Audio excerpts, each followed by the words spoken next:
তাৎক্ষণিক এনার্জি পেতে মধু খাওয়ার কোনো বিকল্প নেই। এখানে সাদা তিল নিয়েছি।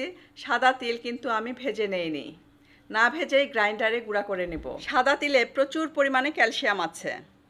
বয়স 30-এর পর থেকে আমাদের বোন ডেনসিটি কমতে থাকে, অর্থাৎ হাড় ক্ষয় বেড়ে যায়। তাই অবশ্যই কিন্তু ক্যালসিয়ামযুক্ত খাবার আমাদের প্রতিদিনই খেতে হবে নিজেকে সুস্থ রাখার জন্য। এটা আমার হয়ে গেছে।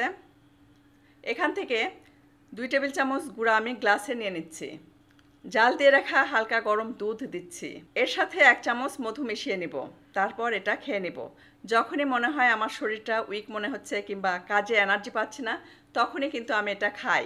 মধু আরেকভাবে খেয়ে থাকি, সেটা হচ্ছে মধুর সাথে কালো জিরার তেল অল্প মিশিয়ে নিয়ে খেয়ে থাকি। চাইলে আপনারা কিন্তু মধুর সাথে সরাসরি কালো জিরাই নিয়ে চিবিয়ে খেয়ে নেবেন। আল্লাহ রসুল একটা কথা বলতেন, মৃত্যু ছাড়া কোনো রোগই আপনাকে আক্রান্ত করতে পারবে না যদি আপনি প্রতিদিন কালো জিরা খান।